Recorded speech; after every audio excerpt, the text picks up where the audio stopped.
Hello and welcome to the channel. I am your host, Travieso Americano. Please go ahead and like, comment, and subscribe. Do all of those algorithmic-y things that make the channel successful. I would appreciate it. Well, today we have our long-promised second episode of our Biblical Prophecy series. I started this a couple months ago. We've had a few hiccups with technology and whatnot, but now we're going to get back at it. We're going to do episode 2 today. What episode 2 is going to be talking about, it's going to be basically an overview. Basically an overview of the mark of the beast. There's a lot of people with a lot of questions regarding that, regarding what the mark is. You know, is it the vaccine? You know, what is the mark? How is it going to be implemented? So we're going to give sort of a high-level look at that today. We're not going to go deep into the mark itself. There's a lot of theories surrounding it, but I do think we are in a time where we've got to start talking about this. I think it is a time when we need to start planning for the future, especially if you're Christians or if you just don't want government tracking and that sort of thing. It is a very important time. So that's what we're going to be doing today.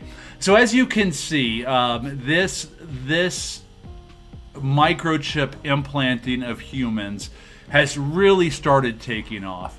The concept has really started taking off since just about, oddly enough, the time of the pandemic. How does that work out? So as you can see here, biohacking, humans implanting chips in hands and heads. And I want you to keep that in mind. I want you to keep the implanting chips in hands and heads in mind, because it's very important to the prophecy we're going to talk about today. The biblical prophecies coming out of Revelation 13, chapters 13, and Revelation chapters 14. And we will go into that here in a moment. The reason I'm bringing this up today is, like I said, there has been a big push, and it has been in the news, this concept of chip implants. It has been in the news quite a bit. The media has started pushing this quite a bit. I started noticing the push back before the pandemic. Prior to the pandemic, the World Economic Forum, of course, began looking for experts and bringing experts to their symposiums. And those experts, what I'm talking about, are RFID chip experts. Microchips, the same kind of chips that these people are implanting in their hands and heads. That is what we were talking about. They were bringing in experts that have been doing that with livestock. Now, all of these websites, or I should say articles on the WEF website, all of these articles and all of the symposium notes regarding this has all been deleted. At least I can't find it anymore. This was all pre-pandemic. This was on the WEF website circa 2019-ish. In fact, I believe that the symposium may have happened in 2019. I believe that's where all the articles stem from. Of course, we'll get more into the WEF and its role in Bible prophecy and specifically the end times as we move forward in this Bible prophecy series. I don't want to bog us down today, but I just wanted to alert you to the fact that the WEF has been planning this since prior to the pandemic. They were getting information prior to the pandemic. They were putting out articles prior to the pandemic. So this isn't a sort of Johnny-come-lately situation regarding the World Economic Forum. This plan to chip human beings to track us has been in the works since at least 2019. My guess is probably more like the 20-aughts. So I want to talk today about the mark of the beast and what that possibly could entail. Now, my background, first off, I am not a pastor. not a pastor. I have no seminary training. I would make a horrible pastor, a horrible preacher, because I just don't have the, for lack of a better term, bedside manner. You can probably tell from my videos. I just don't have that thing that pastors and preachers have. I don't have the seminary training. I don't have the background either. However, what I do have is a background in law. I'm a former attorney. Background in politics. I worked in politics. I worked in Capitol Hill. I worked in campaigns as a lobbyist. PACs, everything. I've done writing. I've done everything possible, really, for in the political realm. And I've also worked in finance. I've done everything all in the financial realm. I haven't helmed big companies like Merrill Lynch, but my point is that I've worked in that industry at a high level, and I understand it. I understand how the world works together. And then finally, and probably most importantly, I have had a passion for Bible prophecy, specifically end times prophecy, since I was a kid. Since I was 10, 11 years old, sometime in that range.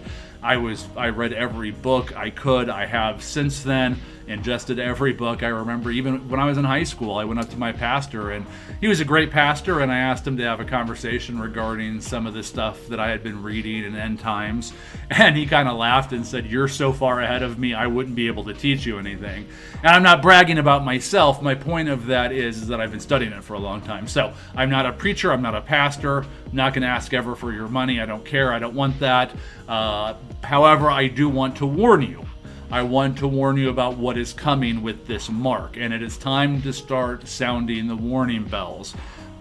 We're here. Maybe we're not quite here, but we are at the starting point. There's nobody telling you that you've got to get the mark today, but that is coming. So let's take a look here at the Bible verses I've been talking about, and we'll tell you where in the Bible it talks about this mark, and then we'll go in and I'll talk a little bit about what I think the mark is and what I think the mark isn't.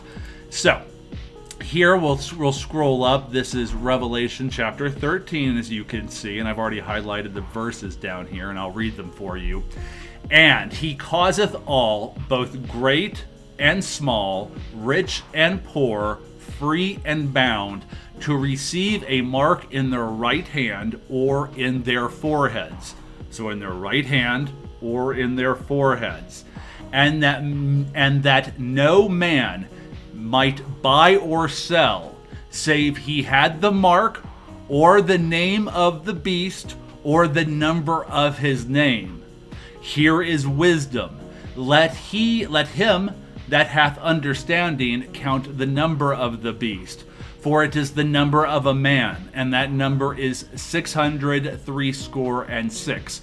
666, that's where they get that from.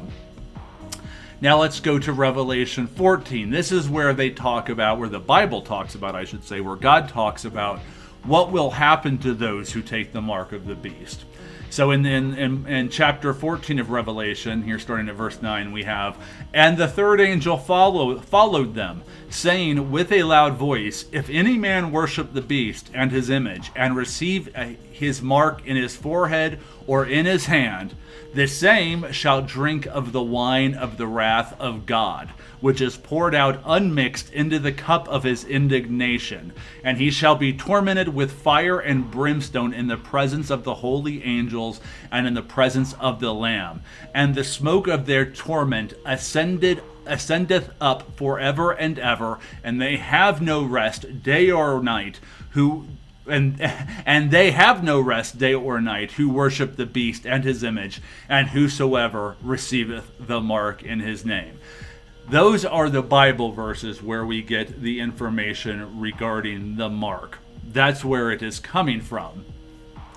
So let me kind of break that down for you. I know I read that in the King James Version, and that can be difficult to understand. What this was basically saying, okay, is that in the end times, Revelation deals with the end times. In the end times, there will be a mark. And if you, on your right hand or on your forehand, it's a mark of fealty. Okay? This is saying that you are for lack of a better term, worshiping the beast, worshiping the Antichrist. Now, it's not going to be forced on you, and we'll get more into that later on down the road. I do believe you will have to choose it. The Antichrist isn't going to make that decision easy, but I do believe that you will choose it. That being said, if you don't, how are they not going to make it easy? How is it not going to be easy? You're not going to be able to buy and sell. Just like the Bible said, you won't be able to buy and sell anything if you don't have the mark of the beast. It's starting to sound real familiar, isn't it? It's starting to sound real familiar. We've got the technology, and now we have the political wherewithal for this to happen. Now, the first thing I want to say is that this mark will not come about until the Antichrist, the head of the beast system, who will eventually be enveloped by Satan himself spiritually. But the Antichrist, who's human, especially at the start of the tribulation, and we'll go into what the tribulation is and all those sorts of things. But these are basic things you've probably heard about. If you're not a Christian, you've probably heard about just in general. It's in the normal zeitgeist. So the Antichrist, who's the head of this beast financial and national system, will put in place a mark that you will be required to have to buy and sell food, to buy and sell anything, to be a part of society. Now, when the pandemic was raging, and they had just introduced or were getting ready to introduce the vaccine, there were a lot of people that were worried that the vaccine itself was the mark of the beast. I don't believe that's so. I don't believe that is biblical. However, I do understand the concept. I do understand where they were coming from.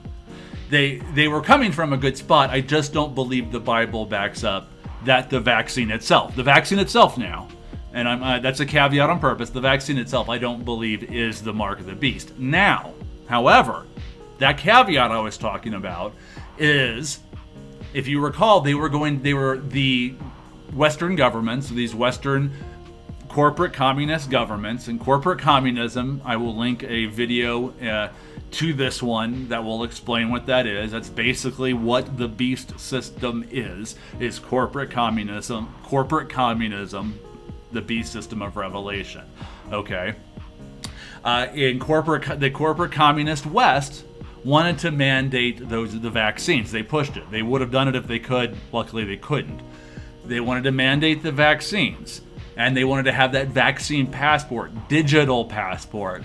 That could have been a precursor to the mark. I'm not saying that would have been the mark. Obviously, it didn't happen, so it wasn't. But I think that's a much better precursor example than the vaccine itself. The digital ID was going to allow you to travel, move about freely, buy and sell, and all those sorts of things, especially between countries. And it was going to be digital in nature. The vaccine itself is just a vaccine. It's just a chemical compound, whatever. It's my understanding in the Bible, like I said, that you're not going to be forced to take it. So I don't think there's to get the mark, the actual mark, because it is a sign of fealty.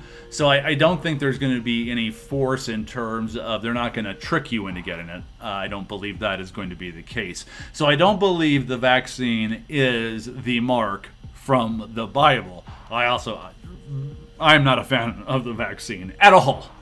Pure blood here. So just understand, I'm not defending it. I'm just saying I don't believe in it, the vaccine in and of itself is the mark. Now, the digital passport could be. I think the digital passport is a precursor of what we're going to have under the Antichrist. So, why am I telling you all this? Why are we doing this overview in the second episode of the Bible Prophecy series? Simply because you need time. You need time to ingest this knowledge and then to prepare for what is coming. The mark, I don't believe, is coming tomorrow. I don't think, in the next month or even year that we are going to have to worry about the mark of the beast. The Antichrist will have to take over before the mark of the beast is instituted. So in all likelihood, according to the Bible, we'll know that. We'll know who the AC is, or maybe not know who the AC is, but we will see a figure who fits with the AC rising, and then with the mark, we can suss it all out. So it's not something that you have to worry about necessarily today, but it is something that, one, you have to warn people about. You have to warn people, and two, you have to plan. Okay? I know a lot of Christians out there believe in a pre-trib rapture, a pre-tribulation rapture, and I went through the different types of tribulation, or the different types of raptures and the return of Christ, and another video, which I'll also link in the description below. Okay? Christians, evangelicals, a lot of us believe in a pre-trib rapture. I believe in a pre-tribulation rapture. That being said, there is no guarantee. There is no guarantee. It could happen after the Antichrist takes control. We don't know. Okay, so we cannot, for our own safety and for the safety of Christians worldwide, we can't be dogmatic on that, because we do not know. Therefore, we need time to plan. If we can't buy and sell, we've got to stock up food. We've got to stock up supplies. And that's what this video is. It's telling you to start. Maybe you're saying I'm a doomsday prepper. I don't care what you're saying. It doesn't matter to me what you think. Do it. Okay? If you're a Christian, do it. If you're not a Christian, don't get that mark. And so begin stocking up. This stuff is not theoretical anymore. This stuff isn't from the books when I was a kid that I told you about. This stuff is happening right now. These are things that I predicted, not myself, but using the Bible and logic kind of predicted years ago, that this exact situation would happen in terms of the rollout of the mark, how it would be implemented, and all those sorts of things. A lot of people, I'm not special. Not special. A lot of people have predicted this sort of rollout, and have been ready for it. And frankly, the political atmosphere has been pushing towards this. At this point now, and of course, the beast system seems, and probably is, inevitable. I think we are in the end times. So we need to start planning accordingly, and that means I need to tell you what is going on. Do with the information what you will. Like I said, if you go back to that verse regarding what happens to those that get the mark. If you get the mark, yeah, you can go and buy and sell food. But when it's over, when you die, when you're deleted, however that happens, you read the verse. It's bad. Lake of fire. Eternal hell, kind of bad. So, if there's even a 0.0001% chance that I'm right, really you have to treat it as an absolute certainty. You have to treat it as because if there's even a 0.000001% chance that I'm right, that's a gamble you don't want to take. And it's not me right, it's God being right, of course. But you know my point. If my conclusions in this video are even 0.00001% chance of being right, it's something that you have to take with 100% chance. That's the only logical way to handle it. Okay? So, in this video we've talked about, first off, the mark isn't here yet. The mark will come from the beast. The precursor is already here. The vaccine itself wasn't the mark, however, that digital precursor, the digital passport, digital vaccine passport, that was very, very likely what they wanted to transition into the mark eventually. That was their plan. The WEF has been planning this since before the pandemic. This has all been planned before the pandemic.